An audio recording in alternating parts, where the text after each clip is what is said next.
आप सारिਆਂ ਨੂੰ ਗੁਰਫਤਿਹ ਅਰਜ਼ ਕਰਦਾ ਫਤਿਹ ਦਾ ਫਤਿਹ ਨਾਲ ਜਵਾਬ ਦਿਓ। ਵਾਹਿਗੁਰੂ ਜੀ ਕਾ ਖਾਲਸਾ ਵਾਹਿਗੁਰੂ ਜੀ ਕੀ ਫਤਿਹ। ਸਤ ਸੰਗਤ ਜੀ, ਦੋ ਤਿੰਨ ਗੱਲਾਂ ਬੜੀਆਂ ਉੱਭਰ ਕੇ ਸਾਹਮਣੇ ਆਈਆਂ। ਸਭ ਤੋਂ ਪਹਿਲਾਂ ਜੋ ਬਾਰੰਬਾਰ ਨਿਸ਼ਾਨ ਸਾਹਿਬ ਜੋ ਕੇਸਰੀ ਸਾਡਾ ਹੈ ਉਹਦੀ ਗੱਲ ਕੀਤੀ ਜਾਂਦੀ ਹੈ। ਕਾਰਨ ਇਹ ਹੈ ਇਸ ਨਿਸ਼ਾਨ ਸਾਹਿਬ ਤੋਂ ਇਹਨਾਂ ਨੂੰ ਬਹੁਤ ਵੱਡਾ ਡਰ ਲੱਗਦਾ, ਭੈ ਆਉਂਦਾ। ਉਹਦਾ ਕਾਰਨ ਕੀ ਹੈ? ਕਿਉਂਕਿ ਇਹੀ ਨਿਸ਼ਾਨ ਸਾਹਿਬ ਸੀ ਜਿਸ ਨੇ ਹਜ਼ਾਰਾਂ ਸਾਲਾਂ ਦੀ ਗੁਲਾਮੀ ਨੂੰ ਉਹਨਾਂ ਦੀਆਂ ਜੜ੍ਹਾਂ ਪੁੱਟ ਕੇ ਖਾਰੇ ਸਮੁੰਦਰ ਵਿੱਚ ਸੁੱਟ ਦਿੱਤੀਆਂ, ਮੁਗਲ ਰਾਜ ਦਾ ਖਾਤਮਾ ਕਰ ਦਿੱਤਾ। ਉਸ ਵੇਲੇ ਕਿਹੜਾ ਨਿਸ਼ਾਨ ਸਾਹਿਬ ਸੀ? ਇਹੀ ਕੇਸਰੀ ਨਿਸ਼ਾਨ ਸਾਹਿਬ ਸੀ। ਔਰ ਇਸ ਕੇਸਰੀ ਨਿਸ਼ਾਨ ਸਾਹਿਬ ਦੇ ਹੇਠਾਂ ਹੀ ਸਿੰਘਾਂ ਨੇ 22 ਹਜ਼ਾਰ ਹਿੰਦੂਆਂ ਦੀਆਂ ਲੜਕੀਆਂ ਨੂੰ ਅਬਦਾਲੀ ਦੇ ਚੁੰਗਲ ਵਿੱਚੋਂ ਛੁਡਾ ਕੇ ਉਹਨਾਂ ਦੇ ਘਰਾਂ ਵਿੱਚ ਬੜੀ ਸੁਰੱਖਿਅਤ ਉਹਨਾਂ ਨੂੰ ਪਹੁੰਚਾਉਣਾ ਕੀਤਾ। ਇਹੋ ਹੀ ਨਿਸ਼ਾਨ ਸਾਹਿਬ ਸੀ। ਔਰ ਇਹਨਾਂ ਨੂੰ ਕਿਉਂ ਡਰ ਲੱਗਦਾ ਹੈ ਇਸ ਨਿਸ਼ਾਨ ਸਾਹਿਬ ਤੋਂ ਕਿ ਉੱਥੇ ਕਿਉਂ ਚੜ੍ਹਿਆ? ਕਿਉਂਕਿ ਇਹ ਨਿਸ਼ਾਨ ਸਾਹਿਬ ਦੀ ਬਦੌਲਤ ਹੀ ਉਹ ਦਰਾ ਖੈਬਰ ਜਿਸ ਤੋਂ ਕੁਝ ਪਠਾਨ ਅਤੇ ਧਾੜਵੀ ਆਉਂਦੇ ਸਨ ਔਰ ਅਖੀਰ ਤੱਕ ਇਹਨਾਂ ਦੀਆਂ ਮੂਰਤੀਆਂ, ਜਗਨਨਾਥ ਦੇ ਦਰਵਾਜ਼ੇ, ਮੰਦਰਾਂ ਦੇ ਜੋ ਸੋਨਾ ਸੀ ਸਾਰਾ ਲੁੱਟ ਕੇ ਲੈ ਜਾਂਦੇ ਸਨ। ਸਦਾ ਵਾਸਤੇ ਇਸ ਨਿਸ਼ਾਨ ਸਾਹਿਬ ਦੇ ਪੈਰੋਕਾਰਾਂ ਨੇ ਉਹ ਦਰਵਾਜ਼ੇ ਬੰਦ ਕਰ ਦਿੱਤੇ।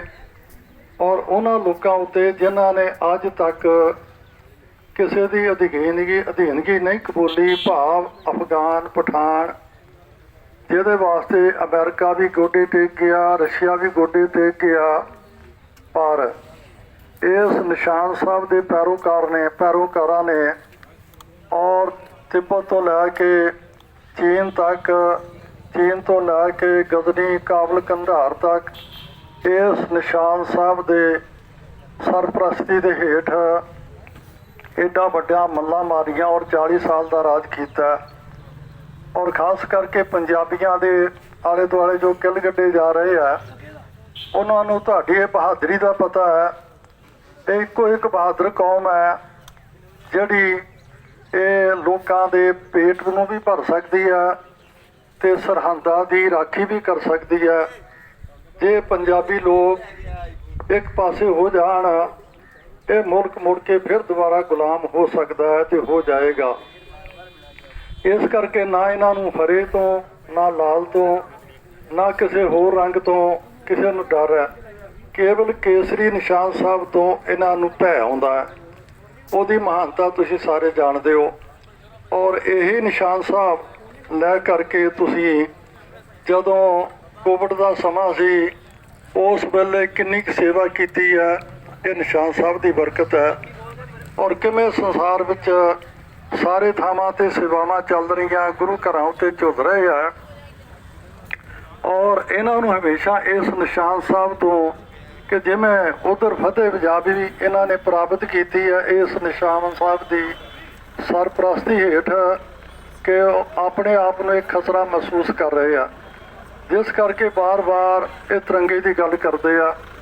ਤਿਰੰਗੇ ਦੀ ਜੋ ਅਪਮਾਨਤਾ ਉਹ ਇਹਨਾਂ ਨੇ ਆਪ ਖੁਦ ਕੀਤੀ ਆ। ਭਾਈ ਤੀਰਥ ਸਿੰਘ ਹੋਰਾਂ ਨੇ ਇੱਕ ਗੱਲ ਬੜੀ ਸੋਹਣੀ ਕੀਤੀ ਸੀ ਕਿ ਇਹ ਲੋਕ ਜਿਹੜੇ ਆ ਪਹਿਲੀ ਗੱਲ ਤਾਂ ਇਹ ਦੇਖਦੇ ਆ ਔਰ ਝੂਠ ਠੀਕ ਹੈ, ਇੱਕ ਸੱਚ ਹੈ, ਇੱਕ ਝੂਠ ਹੈ। ਮੇਰਾ ਖਿਆਲ ਹੁਣ ਝੂਠ ਦੇ ਨਾਲ ਸਰਕਾਰ ਬਣੀ ਹੈ ਔਰ ਇੰਨਾ ਕੁ ਝੂਠ ਬੋਲਿਆ ਜਾ ਰਿਹਾ ਹੈ। ਔਰ ਝੂਠ ਜਿਹੜਾ ਉਹ ਵੀ ਇਸ ਵੇਲੇ ਸ਼ਰਮਸਾਰ ਹੋਣਾ ਚਾਹੀਦਾ ਅਤੇ ਹੁੰਦਾ ਹੋਵੇਗਾ ਕਿ ਮੇਰੀ ਵੀ ਕੋਈ ਹੱਦ ਸੀਮਾ ਸੀ। ਪਰ ਅੱਜ ਦੇ ਜਿਹੜੇ ਇਹ ਲੋਕ ਬੀਜੇਪੀ ਦੇ ਆ ਔਰ ਜਿਨ੍ਹਾਂ ਦੇ ਕੋਲ ਰਾਜ ਸੱਤਾ ਹੈ ਇਹ ਝੂਠ ਦੀਆਂ ਸਾਰੀਆਂ ਹੱਦਾਂ ਨੂੰ ਉਲੰਘ ਗਏ ਆ। ਇਹ ਝੂਠ ਨੂੰ ਵੀ ਹੁਣ ਕੋਈ ਹੋਰ ਨਾ ਰੱਖਣਾ ਪਵੇਗਾ। ਤਾਂ ਇਸੇ ਪ੍ਰਕਾਰ ਜਿੱਥੇ ਕਿਰਤ ਘਣਤਾ ਦੀ ਗੱਲ ਭਾਈ ਤੀਰਥ ਸਿੰਘ ਹੋਰਾਂ ਨੇ ਕੀਤੀ ਹੈ, ਇਹ ਲੋਕ ਜਦੋਂ ਸ਼ਾਮ ਨੂੰ ਰੋਟੀ ਖਾਂਦੇ ਹੋਣਗੇ ਪਤਾ ਨਹੀਂ ਕਿਸ ਮੂੰਹ ਦੇ ਨਾਲ ਇਹ ਅੰਦਰ ਲੰਘਾਉਂਦੇ ਆ क्योंकि ये जो अन्न चाहे वो ब्रैड के रूप में है, चाहे पीजे के रूप में है, चाहे चपाती रोटी के प्रशादे के रूप में है, इनू उगाउण वाला धरती विचों कढ़ण वाला कौन है? केवल मजदूर ते किसान। और अन्न सब्जियां फल उगा के सारिया लोगों का ढिड भरदा है। और अज ये लोग और जिहदा ये दिता होया अन्नदाते दा खा रहे हैं, देण वाला भावें परमेश्वर है, पर वसीला जिहड़ा है किसान ते मजदूर नूं परमात्मा ने बनाया है। उन्हां दा उगाया होया अन्न खा के ते ये अकिरत घणता दा सबूत दे रहे हैं। और मैं भाई तीरथ सोना दसा कि इन्हां दी किरत घणता जिहड़ी है कोई अज तो नहीं। और जदों इन्हां नूं लोड़ पैंदी है तदों ये पैरां विच आके डिग जांदे आ। जदों इस कौम का मतलब निकल जाता है तदों ये आकड़ते आ। ते फिर जिवें जनाह ने कहा सी गुलामां की गुलामी तुसीं देखोगे फिर तुहानूं पता लगेगा। और फिर इहो जिहियां हरकतां बड़ियां नीचता वालियां कर रहे आ और करते आ। हुण देखते हैं किन्ने 2.5-3 महीने तो उपर हो गया किसी किस्म का कोई उत्थे हरकत नहीं हुई। इन्नियां औखियाइयां विच उत्थे साडे किसान मजदूर वीर बैठे है, पर वो इन्हां नूं अतवादी जिहड़े ਉਹ ਵਿਖਾਈ दे रहे आ। ਤਾਂ इसे प्रकार गुरु तेग बहादुर साहब सच्चे पातशाह के चरणों में आए भी साडा धर्म बड़ा खतरे में है, साडी बांह फड़ो। सारे हिंदुस्तान दे विच साडी कोई बांह फड़न वाला नहीं। और गुरु महाराज जी ने वचन दिता कि बांह जना दी पकड़िए सिर दीजिए बांह ना छुटिए जाओ कह दिओ रंगजेब नूं। गुरु तेग बहादुर साहब जी नूं जे तुसीं मुसलमान बना लोगे असीं आपे बन जावांगे। और आपां सारिआं नूं पता है सतगुरु गुरु तेग बहादुर साहब सच्चे पातशाह जी ने और इस तिलक नूं ते जंजू नूं जिहदे उत्ते वो ना आप यकीन रखते सन सगों इस दे विरोधी सन, सो उस दे बचाउण दी खातर गुरु महाराज जी ने अपना बलिदान दिता। और इत्थों तक इन्हां दी नीचता है कि गुरु तेग बहादुर साहब सच्चे पातशाह जी का जो सीसगंज गुरुद्वारा उत्थे ये तिलक लाउण वालियां ने ते जंजू पहनण वालियां ने पथराव किया ते उन्हां दे बरखिलाफ नारे लाउणे कीते जिन्हां ने इन्हां दा धर्म बचाया। और किरत घणता इह तों वध की हो सकती है। और जिन्हां ने इन्हां दियां लड़कियां कोई सिख लड़की नहीं सी उस वेले, ये हिंदुआं दियां लड़कियां 22 हज़ार छुड़ा के इन्हां दे घरां विच पाईआं लिआंदियां बा इज्जत उन्हां दा धन्नवाद तां की करना सी, सगों उन्हां दियां मुखबरियां करदे रहे कि ਸਿੰਘ इस झल दे विच लुके होए आ, ਸਿੰਘ इस झल दे विच लुके होए आ, इत्थे इन्हां दा ठहराओ आ, इत्थे रोटी खांदे आ।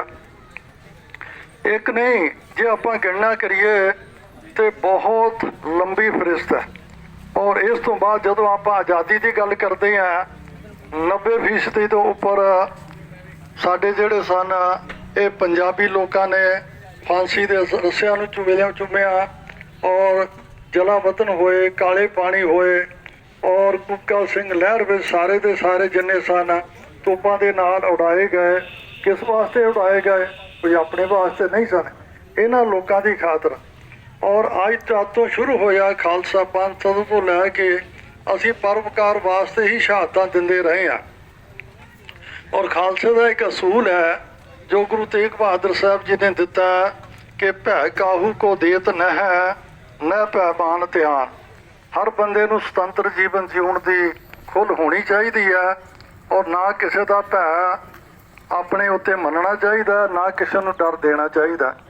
और अज आपां देखते हैं कि जो कुछ हो रहा, जो मीडिया कर रहा, जो सिखां नूं बदनाम किया जा रहा है, ये भी अत दर्दे की घिनौनी और अकिरत घनता की मिसाल है।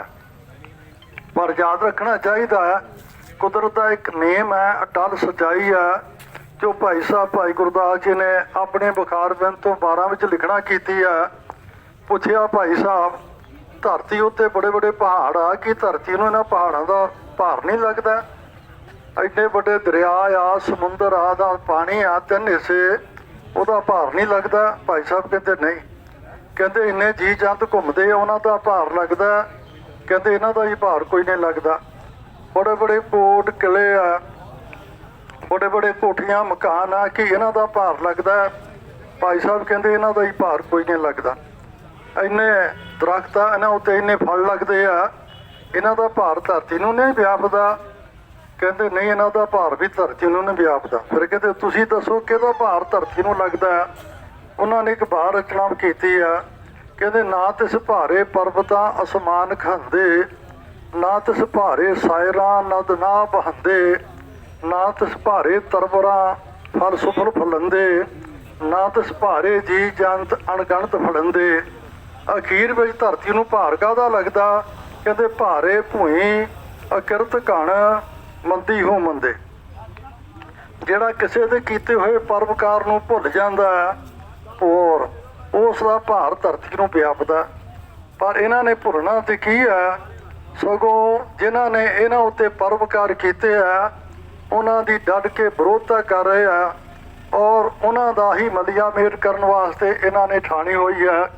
ਔਰ ਇਹਨਾਂ ਨਾਲੋਂ ਵੱਡੇ ਕਿਰਤਕਾਨ ਕੌਣ ਹੋ ਸਕਦੇ ਆ? ਪਰ ਇੱਥੇ ਬਸ ਨਹੀਂ ਭਾਈ ਸਾਹਿਬ ਭਾਈ ਗੁਰਦਾਸ ਜੀ ਨੇ ਕੀਤੀ ਔਰ ਪੁੱਛਣਾ ਕੀਤਾ, ਮਹਾਰਾਜ ਇਹ ਤੋਂ ਹੋਰ ਦੱਸੋ ਗਾਂ ਕੀ ਆ? ਉਹਨਾਂ ਨੇ ਲਿਖਿਆ, ਮੱਧ ਵਿੱਚ ਰਿੱਧਾ ਪਾਏ ਕੇ ਕੁੱਤੇ ਦਾ ਮਾਸ, ਧਰਿਆ ਮਾਨਸ ਖੋਪਰੀ ਤਿਸ ਮੰਦੀ ਵਾਸ, ਅਤੂ ਭੜਿਆ ਕੱਪੜਾ ਕਰ ਕੱਜਲ ਤਾਸ, ਢੱਕ ਚੱਲੀ ਚੂੜੀ ਕਰ ਭੋਗ ਬਲਾਸ, ਪੁੱਛਣ ਹਾਰੇ ਪੁੱਛਿਆ ਲਾਹੇ ਵਿਸ਼ਵਾਸ। ਤੇ ਉੱਤਰ ਕੀ ਅੱਗੋਂ ਆਇਆ? ਕਹਿੰਦੇ ਕੁੱਤੇ ਦਾ ਮਾਸ ਸ਼ਰਾਬ ਦੇ ਵਿੱਚ ਪਾ ਕੇ ਰਿੰਨਿਆ, ਖੂਨ ਦੇ ਨਾਲ ਲਿਬੜਿਆ ਹੋਇਆ ਕੱਪੜਾ ਕਾਲਾ ਉਹ ਉੱਤੇ ਦਿੱਤਾ, ਦੂਰੋਂ ਡਾੜ ਆਉਂਦੀ ਹੈ ਔਰ ਮਾੜਾ ਕਰਮ ਕਰਨ ਵਾਸਤੇ ਉਹ ਇਸਤਰੀ ਲੈ ਕੇ ਤੁਰੀ ਜਾ ਰਹੀ ਹੈ। ਕਿਸੇ ਸਿਆਣੇ ਨੇ ਪੁੱਛਿਆ ਵੀ ਇੰਨੀ ਬਦਬੂ ਆਉਂਦੀ ਆ, ਇਹਦੇ ਉੱਤੇ ਕੱਪੜਾ ਕਿਉਂ ਦਿੱਤਾ? ਤੇ ਉਸਨੇ ਉੱਤਰ ਦਿੱਤਾ, ਕਹਿੰਦੇ ਮਤ ਨਦਰੀ ਪਵੇ ਅਕਿਰਤ ਘਣ ਹੋ ਜਾਏ ਬਨਾਸ। ਕਹਿੰਦੇ ਇਹੋ ਜਿਹੇ ਮਾੜੀ ਚੀਜ਼ ਉੱਤੇ ਕਿਰਤ ਘਣ ਦੀ ਨਿਗਾਹ ਪੈ ਜਾਏ, ਕਿਤੇ ਹੋਰ ਵੀ ਪਲੀਤ ਨਾ ਹੋ ਜਾਏ।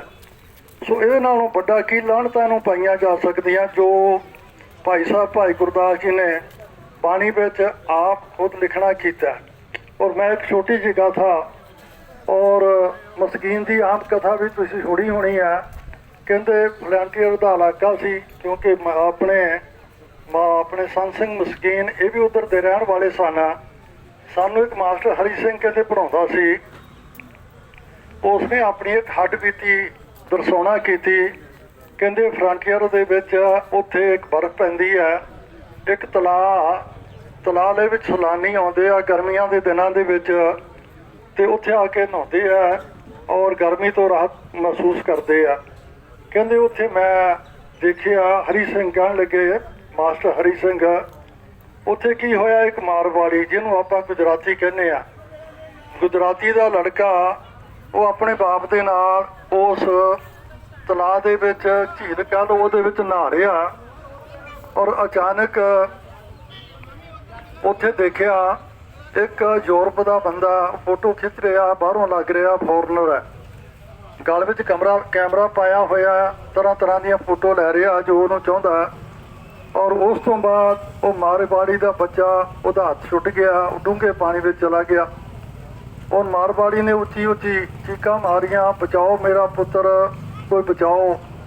ਔਰ ਉਸ ਸੈਲਾਨੀ ਨੇ, ਯੂਰਪੀਨ ਨੇ, ਕੈਮਰਾ ਵੀ ਗਲ 'ਚੋਂ ਨਹੀਂ ਲਾਇਆ, ਸਣੇ ਕੱਪੜਿਆਂ ਦੀ ਛਾਲ ਮਾਰੀ ਔਰ ਉਹ ਬੱਚੇ ਨੂੰ ਕੱਢ ਕੇ ਉਹਦੇ ਕੋਲ ਹਵਾਲੇ ਕਰ ਦਿੱਤਾ। ਉਹਨੇ ਆਪਣੇ ਬੱਚੇ ਦਾ ਮੂੰਹ ਚੁੰਮਿਆ ਔਰ ਚੁੱਪ ਕਰਕੇ ਕੱਪੜੇ ਚੱਕੇ ਤੇ ਤੁਰਦਾ ਬਣਿਆ।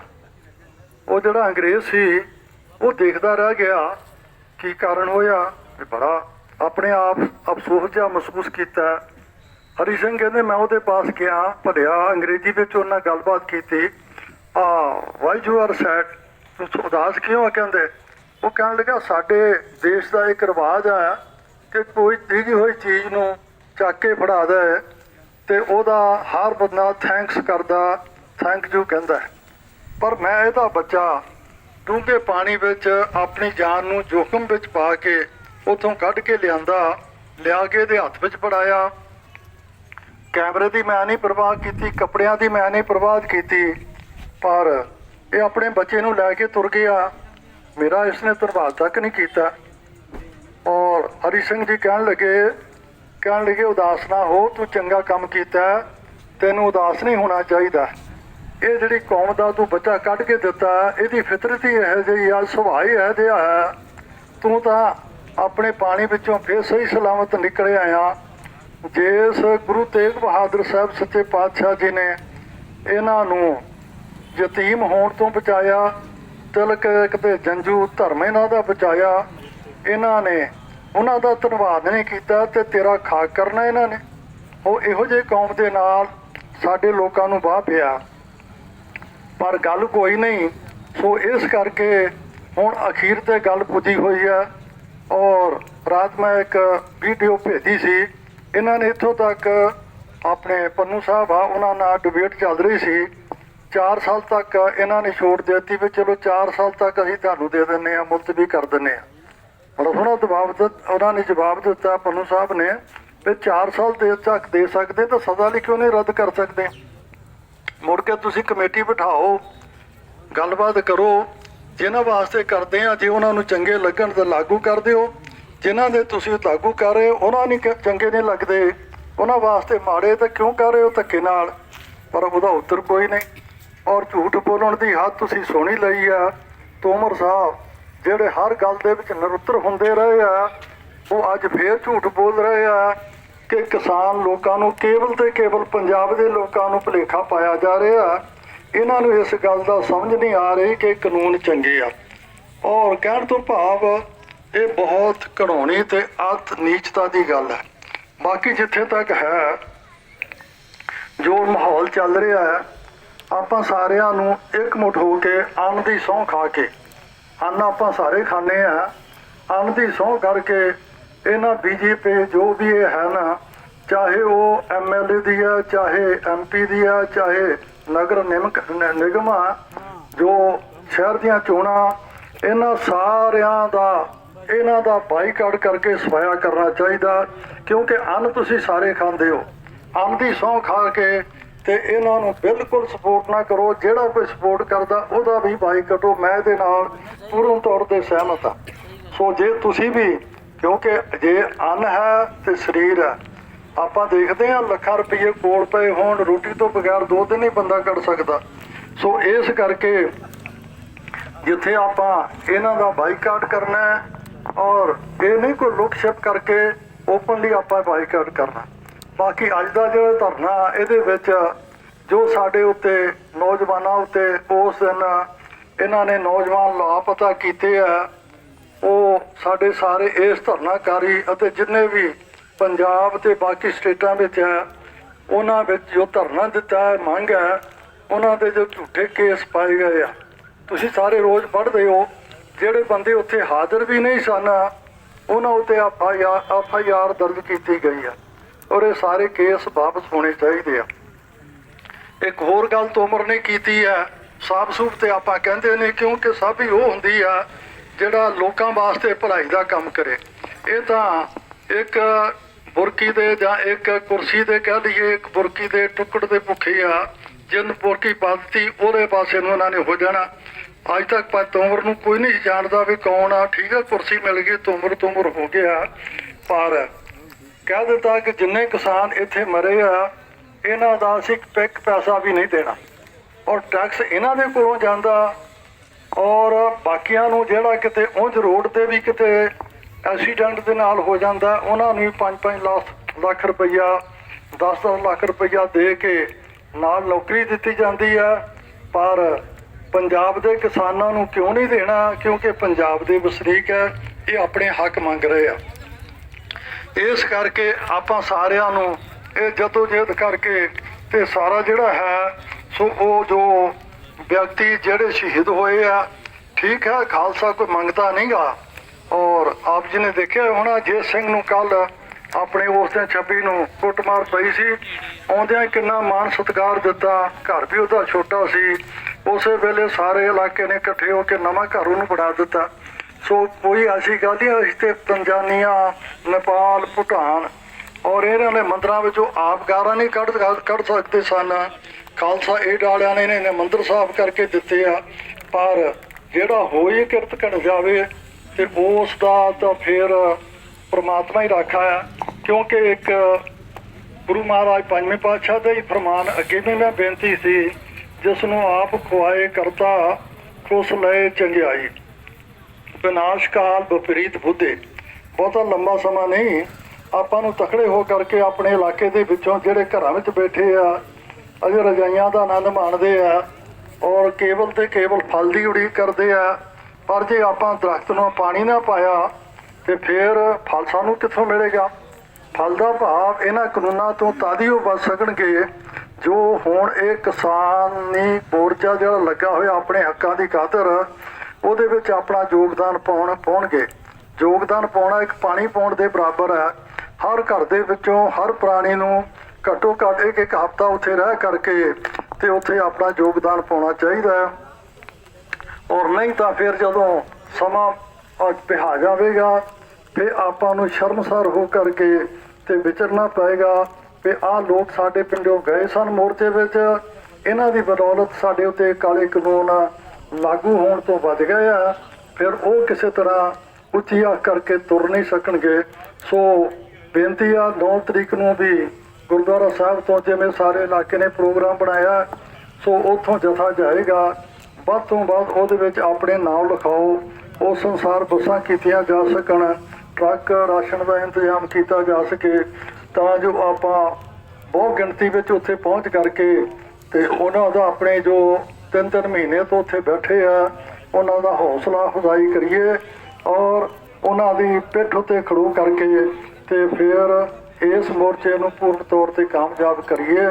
ਇੰਨੀਆਂ ਕਿ ਬੇਨਤੀਆਂ ਪ੍ਰਵਾਨ ਕਰਦੇ ਹੋਏ ਫਤਿਹ ਦੀ ਸਾਂਝ ਪਾਓ। ਵਾਹਿਗੁਰੂ ਜੀ ਕਾ ਖਾਲਸਾ, ਵਾਹਿਗੁਰੂ ਜੀ ਕੀ ਫਤਿਹ।